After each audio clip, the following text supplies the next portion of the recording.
Good morning, everyone, and welcome. His Excellency Ambassador Ishikaya, Japan's ambassador to Singapore. His Excellency Ambassador Tomiko, Singapore's ambassador at large. His Excellency Ambassador Kia, Japan's ambassador to ASEAN. Distinguished guests, friends from ASEAN and Singapore. Welcome to Singapore and thank you for your participation at this 49th ASEAN-Japan business meeting. I'm most pleased to announce that we almost have 130 participants on site today, as well as about 50 to 60 participating online. Welcome to all of you online.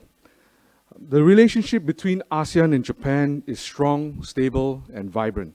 Each member of ASEAN maintains connections through trade, tourism, and investment, and Japan remains among the top places we source for investments, a top destination of choice for everyone in ASEAN for tourism, and a top producer of so many things that we see essential to our daily lives. Co-creation, value appreciation, and mutual respect prevails, and that has been the foundation to how we operate, whether in business, politically, or in the socio-cultural context. There is mutual trust and respect which guides our discussion, even when we sometimes only see bumps and dark clouds ahead. I have been privileged to be involved with the ASEAN-Japan business meeting for over 20 years, having worked alongside Keizai Doyukai and our ASEAN colleagues in forging partnerships and discussing key points. This remains one of the very few forums where you can find the chairman and CEO of a major Japanese or ASEAN corporation at the same table. My Japanese friends and clients always joke that we sometimes in AJBM get to see their top executives more often in a year than they have in their last 5. It is therefore important for me to recognize my co-chair today, Mr. Yuji Hirako, former president and CEO of ANA Airways and current vice chair of ANA Holdings, for his vision and commitment towards AJBM. Without his leadership, we would not be able to see the runway for a clean takeoff.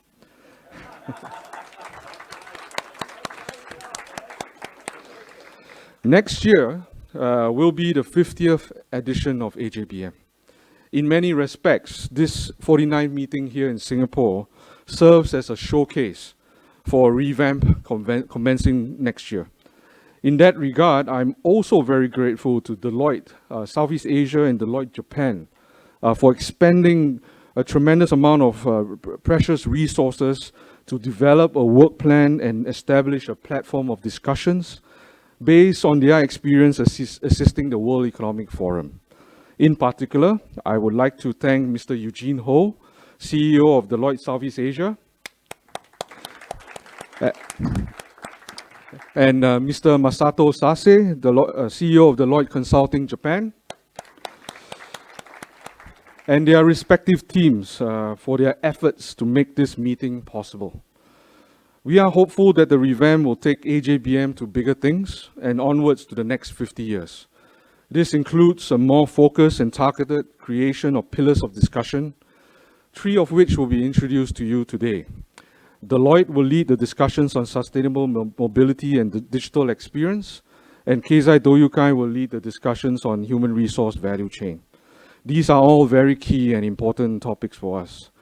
Much has been said about the uniqueness of AJBM in covering a range of topics that matters to respective ASEAN countries and Japan. For that, I must emphasize that AJBM was not meant to be a single topic or a single pillar conference, but one which is flexible enough for us to corral a gathering as diverse as you see before you. In preparation for the 50th AJBM, a year-long work plan revolving around these working groups and including thought leaders from both ASEAN and Japan will commence soon after we finish today's conference. For the 49th AJBM, we started this exercise, albeit without having the luxury of a full year. And today, these 3 working groups are present to share their collective viewpoints so that we can challenge ourselves to bigger and greater things, and that we can act as true leaders, developing, creating, and putting valuable intellectual assets in the same place and moving towards a collective goal. As you know, as some of you know, I work at PSA, and in PSA, we find ourselves challenged every day. The ports that we manage, whether sea, air, or rail, are a lifeline to global communities that they serve, and they are precious nodes that support life and prosperity. In the past, we have witnessed how disruptions to supply chain create turmoil for all of us. The unfortunate events in Europe, in the Middle East, and various hotspots around the world adds to this challenge. That is why we are investing and creating more digital and physical assets to enhance connectivity and visibility across the supply chain.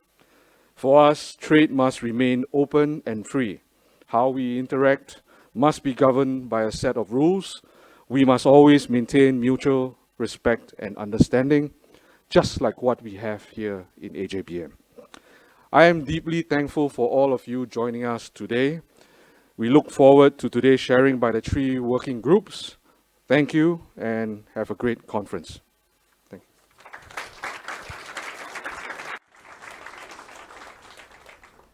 Thank you, Mr. Lim, for the insightful address. Moving forward, we are pleased to have Mr. Yuji Hirako, Co-Chairman of the 49th AJBM and Vice Chairman of ANA Holdings, for his welcome speech.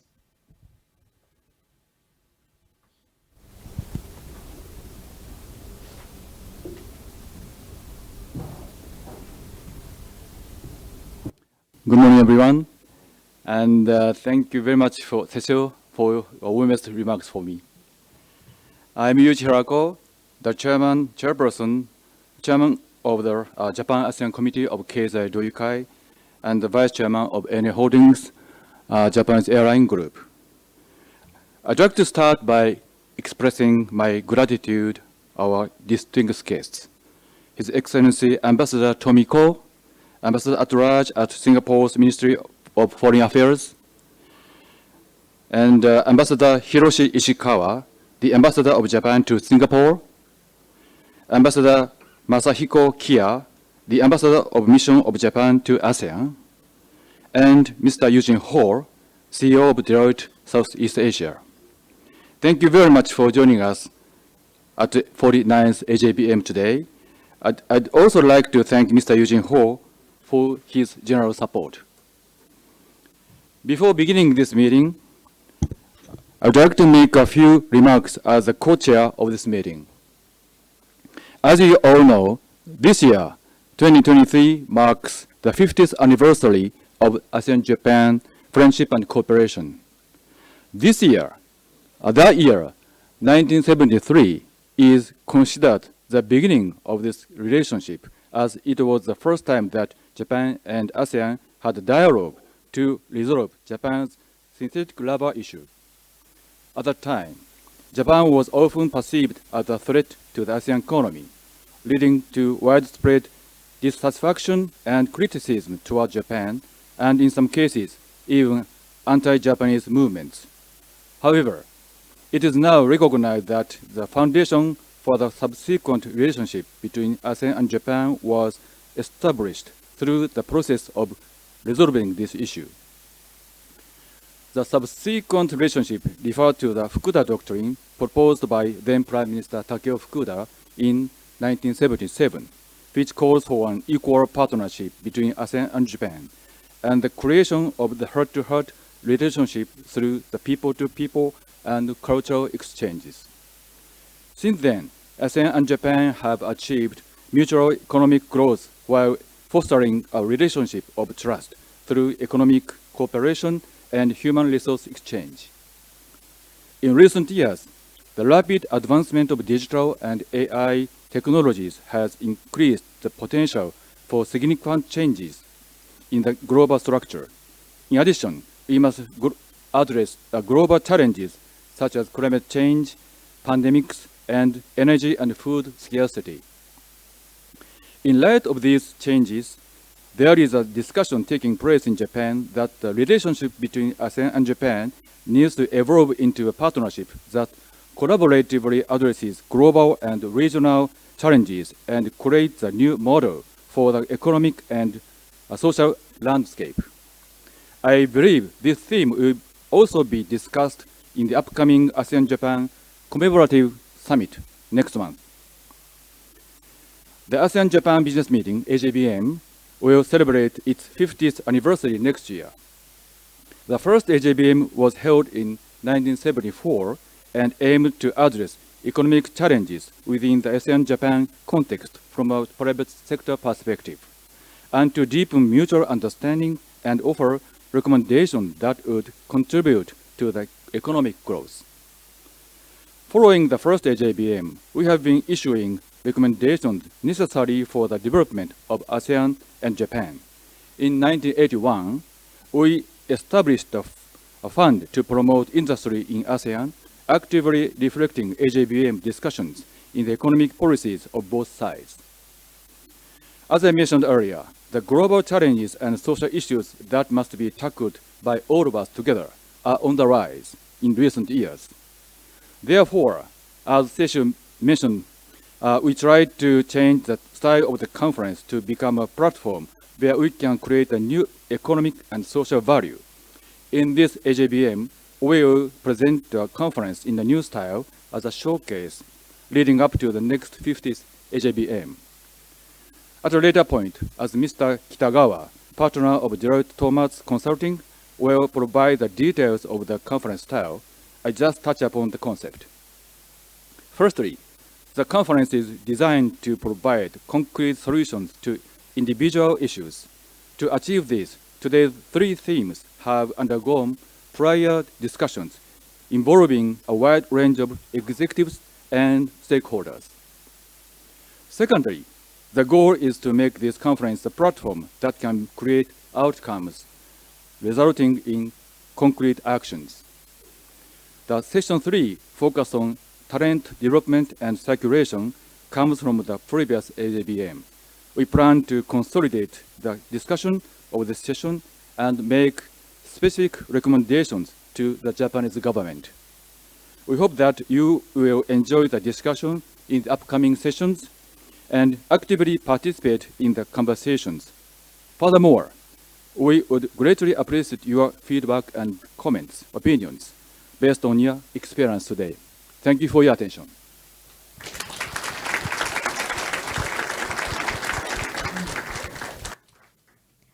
Thank you, Mr. Yuji Hirako, for sharing those enlightening thoughts with us.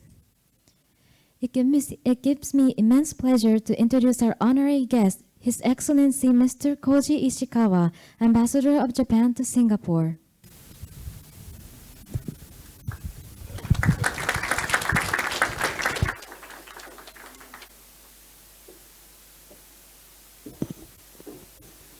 Good morning. My name is Hiroshi Ishikawa and the Japanese ambassador to the Republic of Singapore since October last year. So just 1 year as ambassador here. And please allow me to make some remarks at this very important occasion. Mr. Cecil LEONG, chairman of the 49th AJBM, Mr. Yuji Hirako, chairman of the Japan-ASEAN Committee of Keizai Doyukai, Ambassador Tomiko, Ministry of Foreign Affairs, distinguished guests, ladies and gentlemen. I'd like to extend my sincere congratulations to holding the 49th ASEAN-Japan Business Meeting, AJBM, and express my heartfelt respect to Keizai Doyukai and the business executives from ASEAN countries, especially to Mr. LEONG and Mr. Hirako, for hosting this meaningful conference here in Singapore. I'm greatly impressed that the AJBM has bridged ASEAN and Japan for a half of a century. Our partnership has been instrumental to the peace and prosperity of this region. However, as we are witnessing a great change in the regional and international order, we should do more efforts to maintain and foster our partnership for the future generations. Therefore, it is time to look ahead to the next 50 years to build a new relationship based on the Fukuda Doctrine, which Mr. Chairman Hirako also mentioned, heart-to-heart relationship with ASEAN that has built up mutual trust between Japan and ASEAN countries.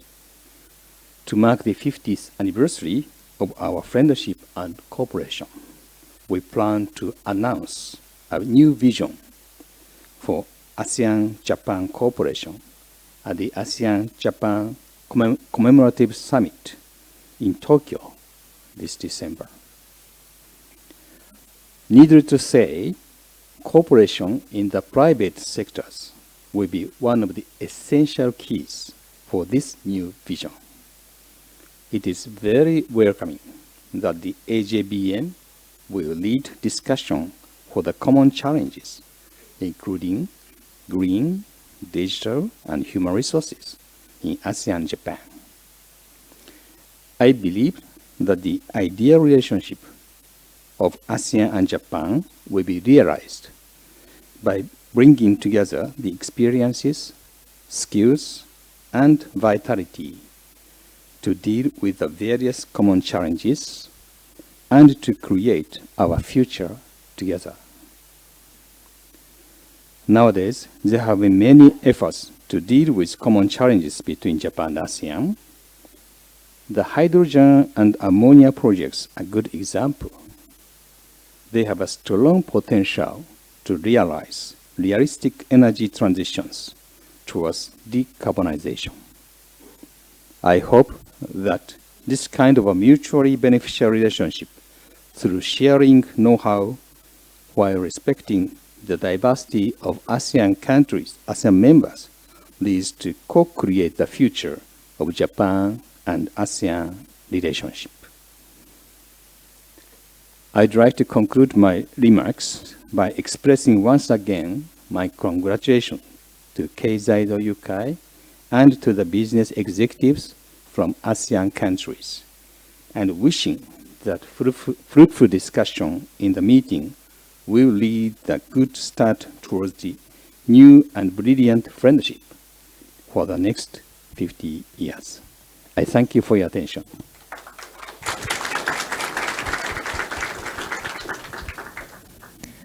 Thank you, Ambassador Ishikawa, for the insightful address. Now, I would like to invite another honorary guest of ours, Mr. Eugene Ho, CEO of Deloitte Southeast Asia, to grace us with his perspectives.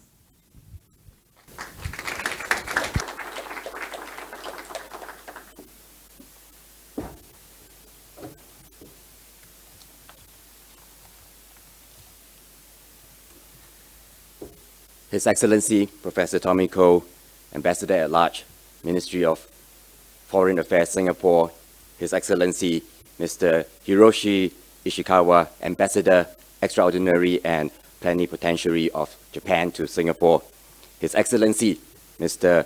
Masahiko Kiya, Ambassador Missions of Japan to ASEAN, Mr. Tatsuya Watanabe, President of the Economic Research Institute for ASEAN and East Asia, Mr. Cecil LEONG, Co-Chairman of 49th AJBM, and Mr. Yuki Hirako, Co-Chairman of 49th AJBM. Invited guests, fellow Deloitte colleagues, ladies and gentlemen, good morning. It's a great pleasure to be here today. My name is Eugene Ho. I am CEO of Deloitte Southeast Asia. The AJBM is an important meeting. It is a time for us to come together to discuss the relationship between ASEAN and Japan and how it can be further strengthened, so that businesses in Japan and ASEAN can work together and help one another to thrive in today's evolving and increasingly challenging world. Perhaps in my position as Deloitte CEO of Southeast Asia, I can share a little about how we at Deloitte see the Southeast Asia economy today and how it will progress in the next 5 to 10 years and where the opportunities might lie. At present, Southeast Asia, or ASEAN, is collectively the third largest economy and the fastest growing market in Asia Pacific, with a 5-year growth CAGR of 7.7%. It has been projected that by the year 2030, ASEAN GDP will exceed Japan's by 8%. The large population, with its rapid growth of middle to high income households, and with the higher levels of education in the different ASEAN countries, is shifting the economic dynamics, and it is driving demand for quality goods and services across the region. ASEAN consists of 10 countries, each diversely unique unto itself. This includes diverse levels of economic developments, ranging from highly developed to developing markets that are integrated and also complementary.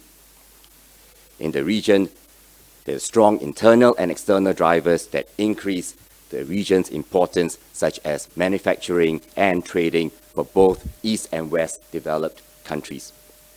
At Deloitte, we believe that looking towards the horizon, there are a handful of areas where there are growing opportunities. For instance, we can expect growth in e-commerce, digital commerce, and especially digital banking due to the rising middle class across many of the ASEAN countries. In addition, with all the changing government policies, we also see increased demand for new age products such as electric vehicles. In particular, and perhaps even more evergreen, consumers in ASEAN are in favor of Japanese products that are well known for its quality, whether it is from automobiles to consumer electronics, and especially the well-loved food and beverage that Japan brings to ASEAN. Every year, Deloitte does a consumer research across many of the ASEAN countries, and the top-of-mind feedback from consumers across Southeast Asia is always about the great quality of Japanese products, especially food and beverage. Just based on what I've briefly illustrated, ASEAN has immense potential and there are significant opportunities for FDI, especially from Japan, given Japan's expertise in many various differing sectors. In the year 2022, Japan was the second largest source of FDI into ASEAN. Singapore, Japan, Vietnam were the top 3 recipients, and the sectors that benefited the most are retail, wholesale distribution, financial services, and technology. In addition, JICA is also a key donor to many ASEAN countries for development and infrastructure projects. This comes as no surprise that ASEAN and Japan have a long history of friendship and cooperation. It goes to show that this relationship is highly valued and mutually beneficial in terms of investment, knowledge sharing, and development opportunities. This year, we celebrate the 50th year of ASEAN-Japan friendship and cooperation.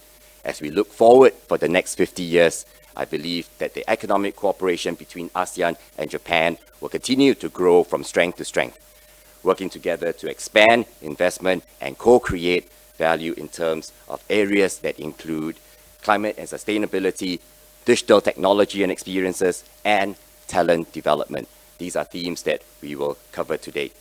For this cooperation to be successful, there must be equal partnership and mutual trust and understanding, as mentioned by the speakers before me. To quote from a 2018 essay by His Excellency Professor Tomiko, ASEAN and Japan are neighbors, friends, and partners. I believe that this is the reason we are all here, and AJBM provides us a good platform to discuss as neighbors, as friends, and as partners, how we can collaborate and set a direction towards a successful future for all businesses in ASEAN and in Japan. To this end, it is also timely that the Keizai, Doyukai, and the AJBM ASEAN members are considering a redesign of the AJBM to make it more effective for all involved, so that we can better leverage on the opportunities to further develop and collaborate for all of us to win in the marketplace and also grow the size of the prize for all.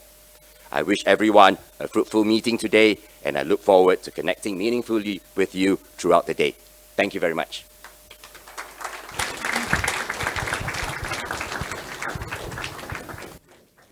Thank you, Mr. Eugene Ho, for gracing us with your esteemed presence today. It's a distinct honor to introduce a revered figure in international relations, His Excellency Mr. Tomiko, Ambassador at Large from the Ministry of Foreign Affairs, Singapore. Please give him a warm welcome.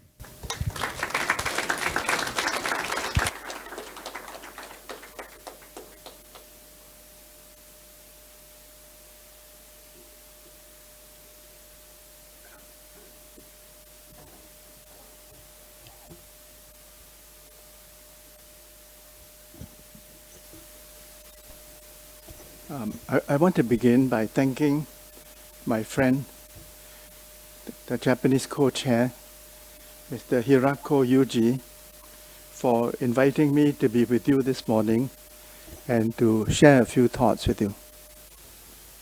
I want you to lower your expectations. My wife says that I often talk nonsense. I would also like to greet the Singapore co-chair, Mr. Cecil LEONG, the Distinguished Ambassador of Japan to Singapore, Ambassador Ishikawa Hiroshi, and the Distinguished Ambassador of Japan to ASEAN, Ambassador Kia Masahiko, and Mr. Eugene Ho, the CEO of Deloitte, Southeast Asia. Eugene recently appointed me to be one of his advisors, but judging by how well he spoke this morning, I think he doesn't need any advice from me. He should be advising me instead. Since Ambassador Ishikawa is here, I hope you don't mind if I take advantage of his presence to make a commercial pitch for a new book that he and I are co-editing.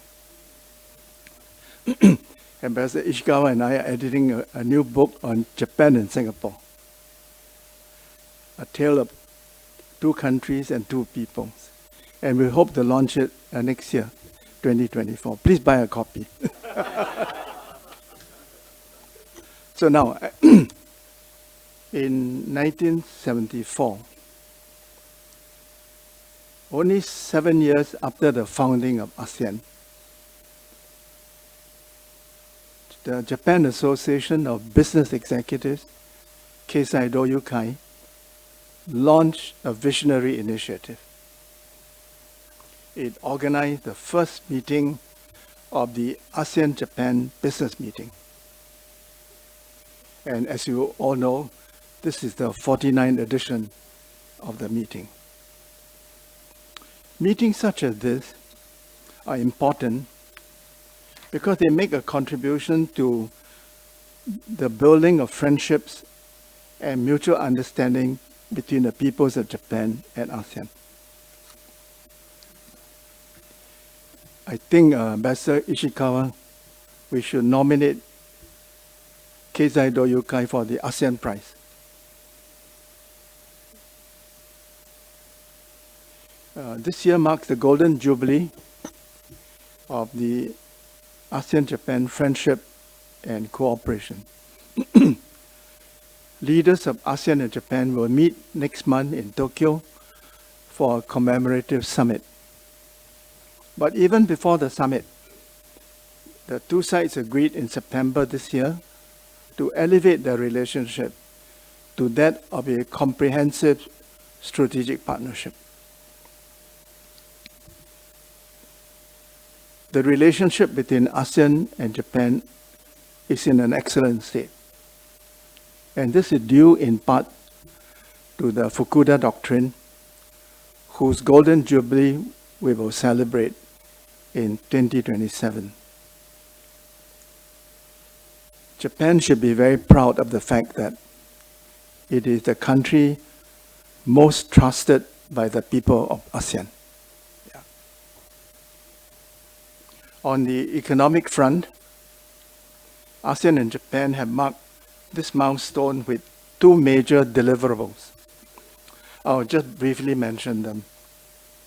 First, the final report of the Future Design and Action Plan of an innovative and sustainable ASEAN-Japan partnership was endorsed by our economic ministers in August this year.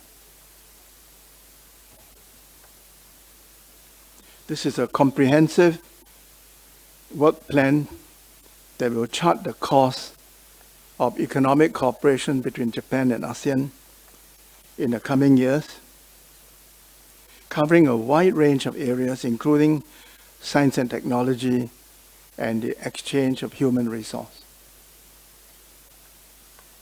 Second, the two sides welcome the ASEAN-Japan Economic Co-Creation Vision, which is a reflection of the private sector's hopes and aspirations for the next level of economic collaboration.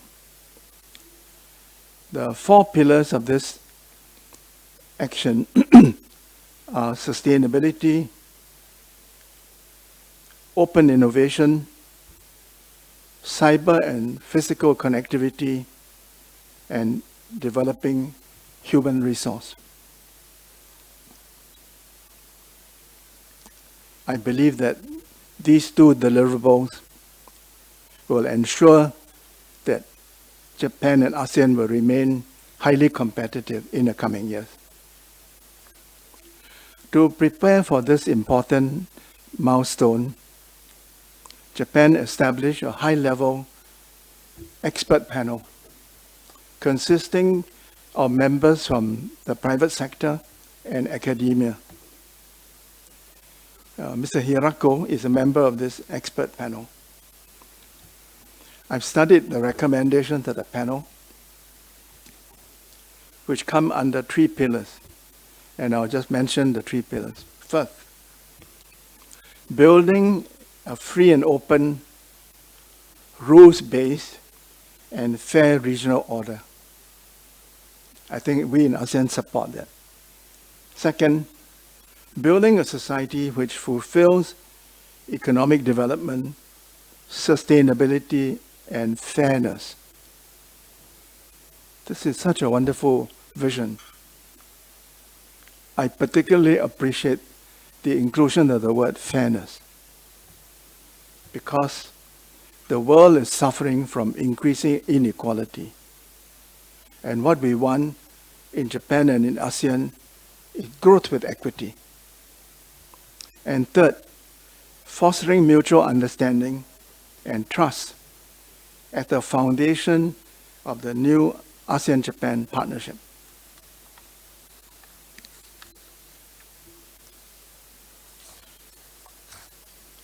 In my brief remarks this morning, I will focus on the third pillar, the importance of trust.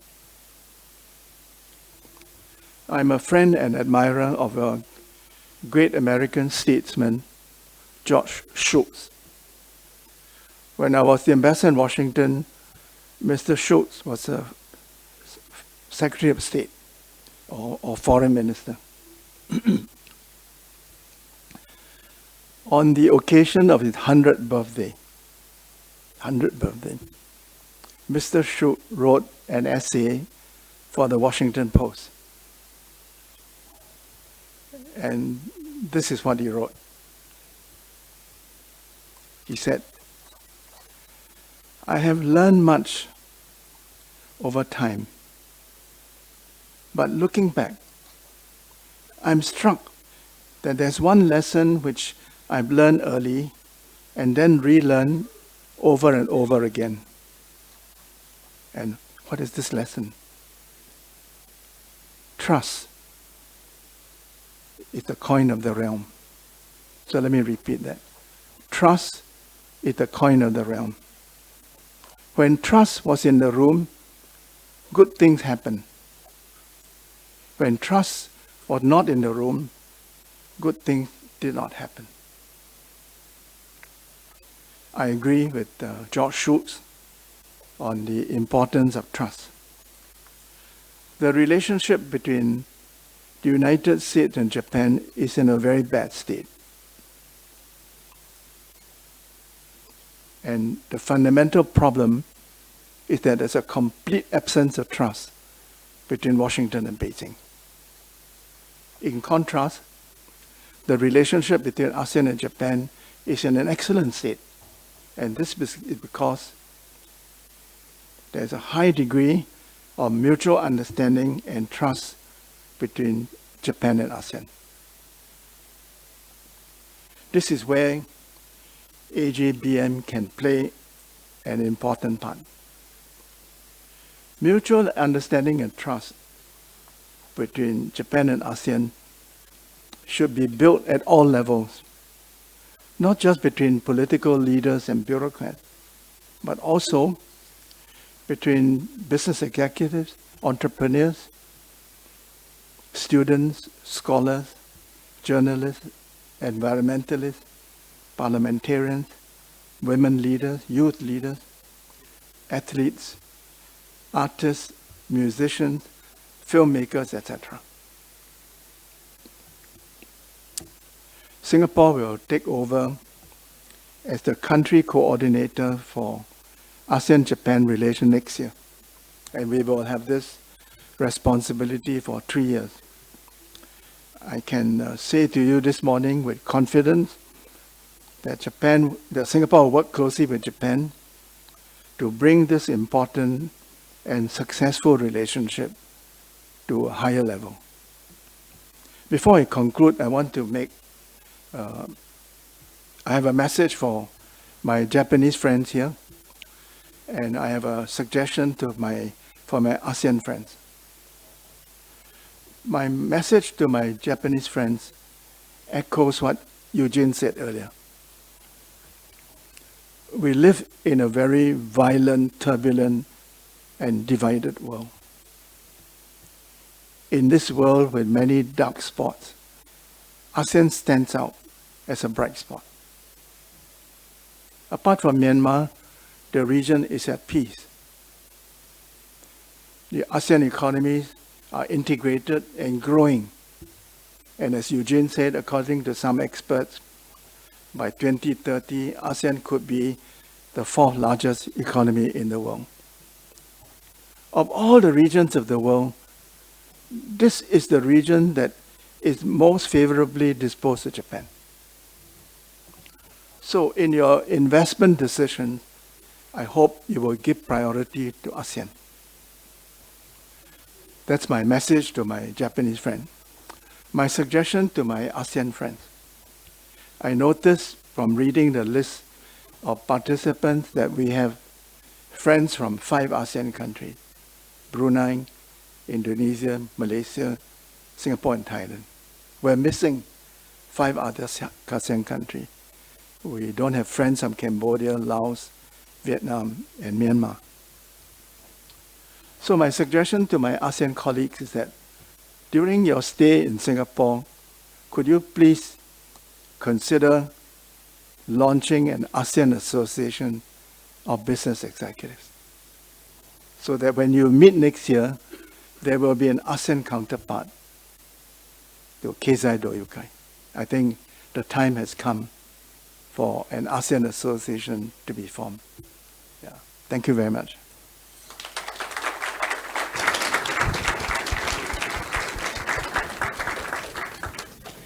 Thank you very much, Mr. Tomiko.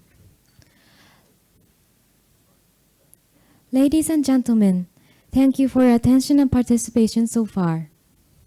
We've had a morning filled with insightful remarks by our distinguished speakers.